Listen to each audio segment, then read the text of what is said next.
Kenyam Nirmala we can as diala content baron lingwasame ka no online TV channel. And the manduni sham kod nyamula no roisni. Bana report me ke lera me bana jaling. Bukorach former governor dung Unity State Justice Regbiam Top kamen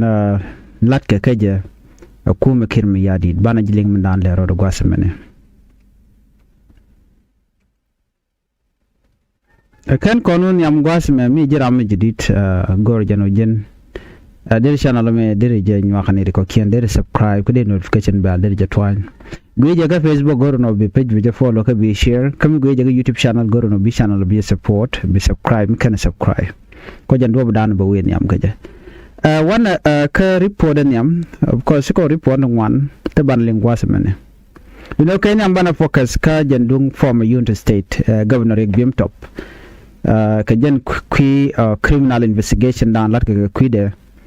machine idung wan cha ga tam right now kam dan le rodre ka juba former Unity State Governor Regbiam Top right corner tema Jen is facing a criminal investigation. Kakorga may several officials. Tungwan. Ki. Chawar ganungwan chaka gor ka kwidian and who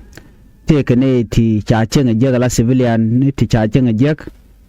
Ano kanita kontila dine kana tam chaladan wodong. Timichi to walk a quishuri. Sometimes go jabon wo men dan show the lot ka biem nam kan go diale ko kien but bana je kuleli ngwa man dan le rodo gwat me no ngum je talk rai which with me Unity State Governor Regbiam Top wajen face a criminal investigation sherman challenge gwat men report ship ben man chalat rai which with me ka ta dan chinaro ke je chinaro den ke tin konti chero dia ladan nan tongom no la naitin kondila jukume ertin ray which kajuba she can former governor she can cholno badil chop gwalok ka court ko take mugor ka kaja mugor kaja wa take a criminal case mi dong cha connect je mi wa take section 48 293 ka South Sudan Penal Court Act of 2008 kan wata kwana shagwar pinka ta danan don mishi duwar shi duwar na baje take je gwada me no tega warga mishi agor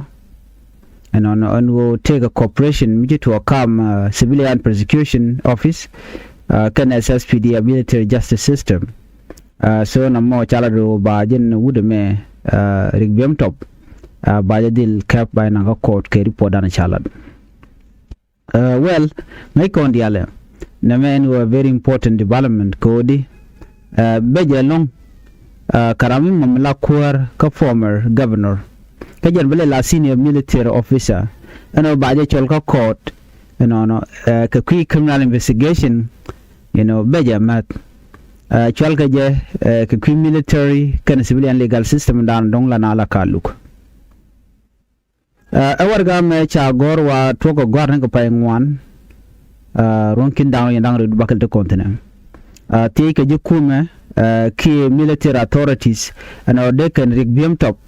they can nang ka police station ka national police division mentre wiki jubalo de ka gwada dan tetin de nang ka military ki de nang ka police station gwada de yenten ka kore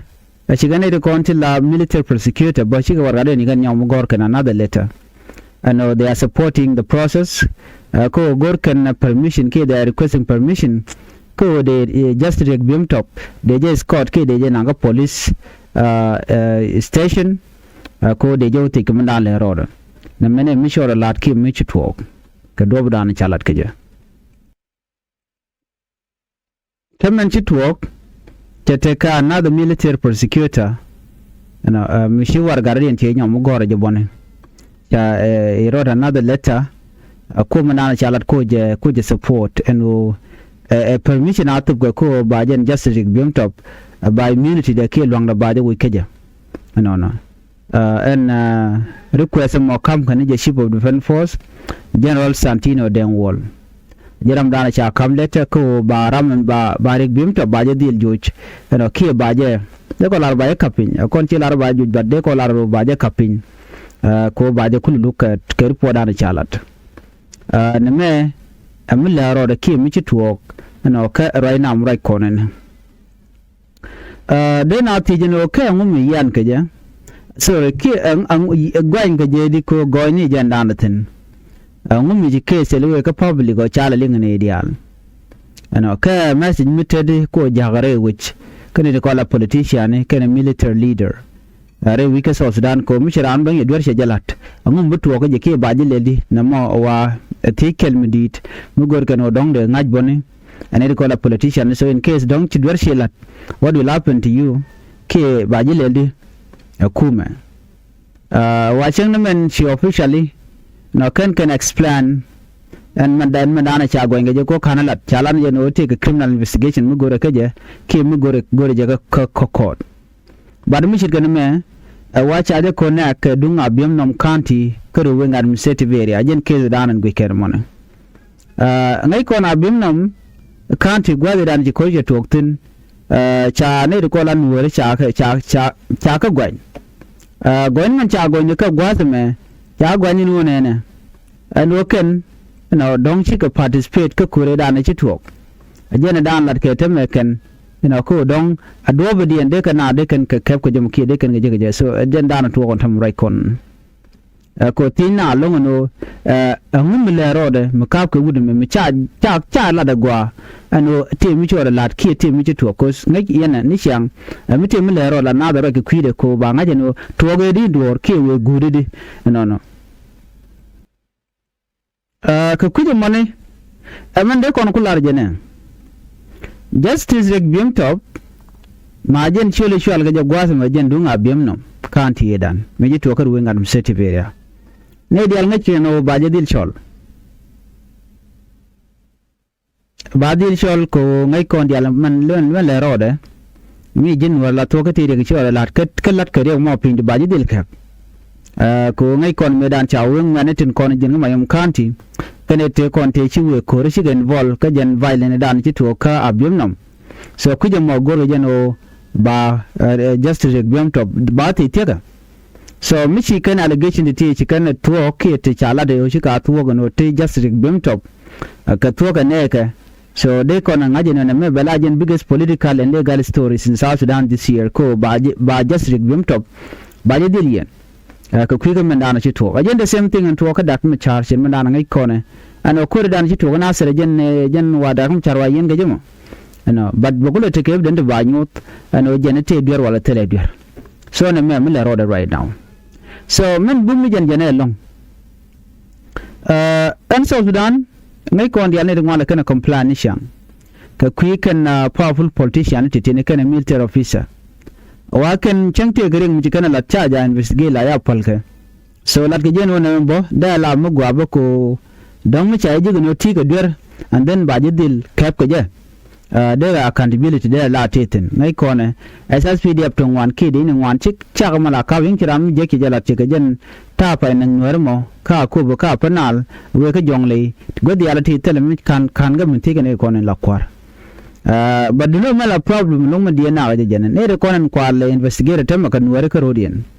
so mu chi kan me mutu ok chu mana kan Nuer kina roitin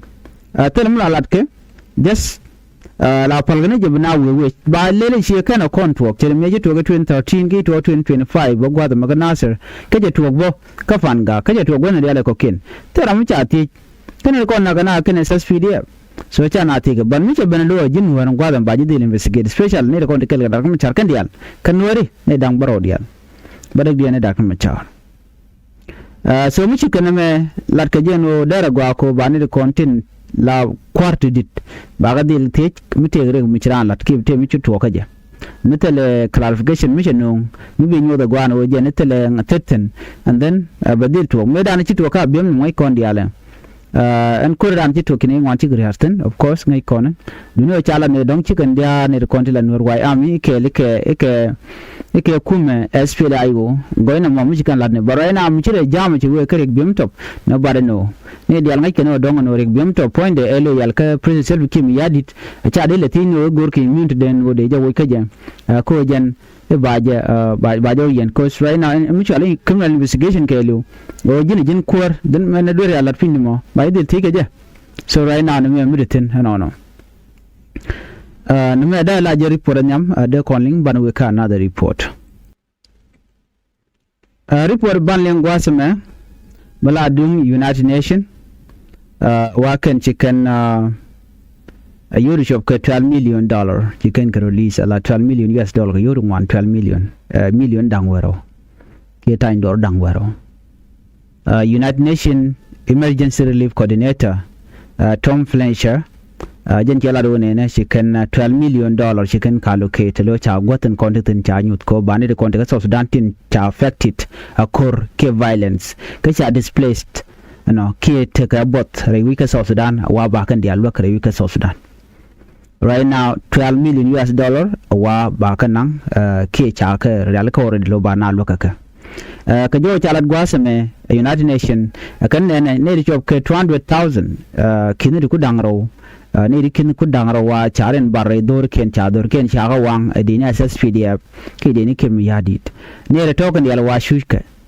shuka na yo ne wa cause jen kum kirmi yadit ku je mon 200,000 people taton ke kin ku dangro de to wa kan shuka na long tele pitu gor mat kan ka tele kon mu gam sham kan tele ka walbote dong de randa kullu mat ka wel mu dong ci de ci jamo ke ji wa di alto ni ka tijja ka shuka jem ko la temen wonena share al kan ba kan bak ba mu ka yu roto bu ko den ko kwan ga ka bu ma ga pitu go ka anyok ba el zikarin ke dul wal ken ba mu ka wal ka ba mu ke kul to ka kan ideality kan idin continue to ke te cha displaced ka jongle kana penal ke report dan chalat 200,000 people wa ba kan dial ba look across South Sudan ka report dan chalat ke cha yoti $12 million US dollar cha gare laka ana ba lo mo ba kam ke no goten kona cha kul lad longa ken en goten kona ba lo ken yoti $12 million US dollar titini wa wajen yam sorry Kubu County Kubu County jen wajen yam ka jente ka jongle kana penal state kana some areas te cha prioritize bo ene ba ga kan wi totone do no men yam cha la long focus but ka Kubu County ano kana penal state ko gan goten dial content cha yar kuma kirmi yadit cha ga daga men dolwal cha na cha bu ke chemical weapon cha na cha bu ke gunship la nakana ka wanka teken wanka dorken ano kana ke kwa ga target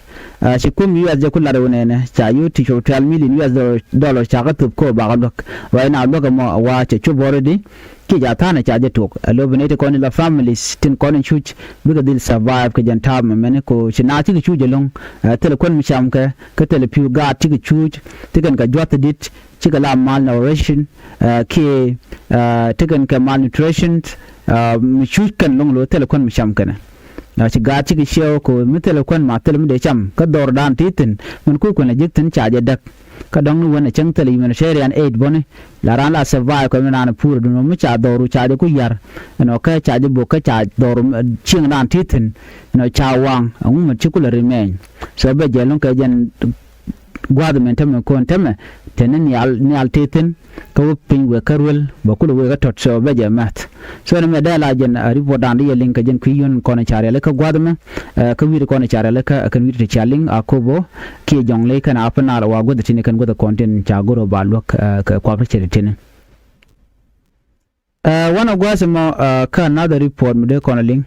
report me bala dung Dr. Machar ana bana jelin kel government mugwa ka jelung no de Dr. Machar de je lunyri tijan ko de South Sudan dar kulo we yam ka de kuin kwar de jelat ko tangos ne dia mishi kon gwi kon ke chicken der ko Dr. Machar de je release ka gwi kan no tidial bu kana je ga long ka cha reg Machar cha release de cha de man cha la da bi ra re tijan dan ba mal ba jelat ne to one time right now right corner re we ka South Sudan kelio citizen ni amani political observer right now right now kamera right now jo da kelio re machar de lunyidi mugo South Sudan obeteka mal mugo South Sudan obeteka queen quarry no ke ne wo kwar bare net kam ken bu let kel la main things in dan de la de ke kum kem yadi wo de re machar de luny reti gen and do de da machar de luny gejema jena wa bunga mat code kum kem yadi look and de da machar de participate ka queen quarry ki election President Salva Kiir Mayardit Jaram Medan Tan Malkan Dakhmi Chala 2018 peace agreement when shall revitalized peace agreement and that agreement take one day Queen Pin to the war ka worker kada token dial manyam muguru jono badur bajala tidiala ka complete but Kiir tidial cheka alt ke cheka kapchong tede laro de la let unification of forces cheka pen constitution writing we neka population census we neka ka tidial ko kena la security reform tidiala ti chikim yadit cheka kapchong andia tele millet ka tele muwe so na me dunga Kiir Kiir go rote mu wo gonya and then mamisha wona ko be peace agreement da na chatan be yar she president Salva Kiir Mayardit chekorun wan cheka tok ne 2014 be 15 no so 2024 2024 2025 god the alti Kiir Mayardit che violation che la ceasefire violation che jala bateram chiti an ko di do ko le daga ntame jan ko da na ci to ko nasir me ji kana guji no de kana nasir ba de kana kebo ka dob dan gu kana je men me chanche nyan ka mu ko wona ko ba ma jur ba je daga ka ba de ni wan ba kana ten so na mo che Kiir Mayardit che guji no che television de na je men yana che ko yo daga wi ka South Sudan kelio ka kwingo ka kwiri ga dan ci to ko nasir me dan to ko Western Equatoria to ga Western Bargazal so tele mi jeng mi la roda kodi kan ne ti kon gor ken targetin kan kon jek ko gu gano de kan ka control ba te kan walo control ko jenda na gor ka jenda main target ba nor ba control di so mi jedo backfire jan ko te ka coordinate konen walle jan ko ala joguno di a very important o de da kan mi taade yan de lo mu gor yan malla to gor yan ba ko in kwar ba jalat tele yi option da den bonye da kuma char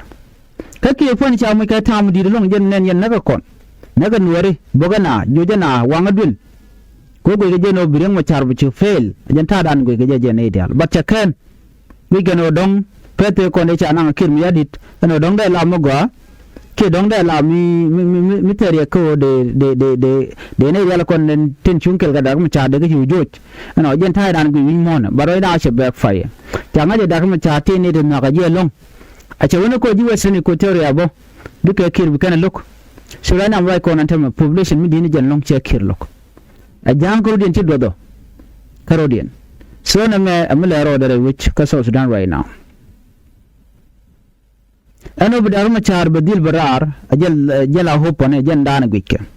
warin ma chara berar ba mal be jibri alika kana Kiir kel so jan do bidanen bido bin gaja duno wani kem ya bidu wani yan ko te ga do woje te ka